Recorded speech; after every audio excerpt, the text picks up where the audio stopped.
എല്ലാവർക്കും അബീസ് ബ്ലോഗിലേക്ക് സ്വാഗതം. ഇന്ന് നെയ്യപ്പത്തിൻ്റെ റെസിപ്പിയുമായിട്ടാണ് ഞങ്ങൾ എത്തിയിരിക്കുന്നത്.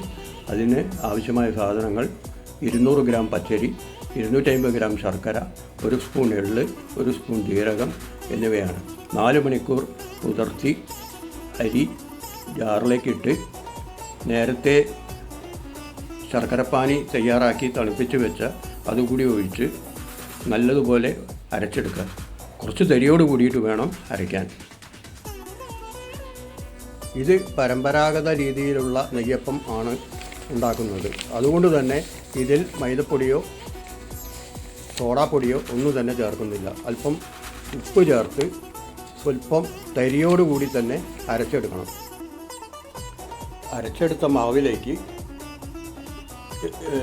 എള്ളും ജീരകവും ചേർത്ത് മാറ്റി വയ്ക്കുക.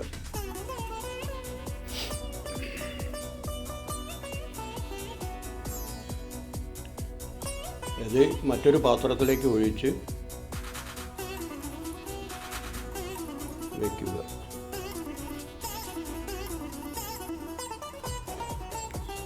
നല്ല നെയ്യ് ഏതാണ്ട് ഒരു 1/2 സ്പൂണോളം ഇതിൽ ചേർക്കണം. ഒരു നല്ല ഫ്ലേവറിന് വേണ്ടിയിട്ടാണ് ഇത്. അരച്ചെടുത്ത മാവ് ഏതാണ്ട് ഒരു 6 മണിക്കൂറോളം റെസ്റ്റ് ചെയ്യാൻ വയ്ക്കണം. ഇപ്പോൾ ഏതാണ്ട് 6 മണിക്കൂർ ആയി കാണും. കുറച്ച് കട്ടിയെല്ലാം വെച്ചിട്ടുണ്ട്. അതിനുശേഷം നല്ല കട്ടിയുള്ള ഒരു ചീഞ്ചട്ടി അടുപ്പത്ത് വെച്ച് അതിലേക്ക് വെളിച്ചെണ്ണയും ഒരു ഫ്ലേവറിന് വേണ്ടി സ്വല്പം നെയ്യും ചേർത്ത് എണ്ണ ചൂടാകുമ്പോൾ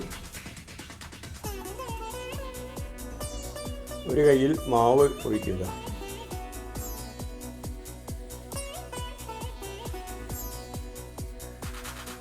ഫ്ലെയിം കുറച്ച് വയ്ക്കുക. ഏതാണ്ട് മീഡിയം ടു ലോ.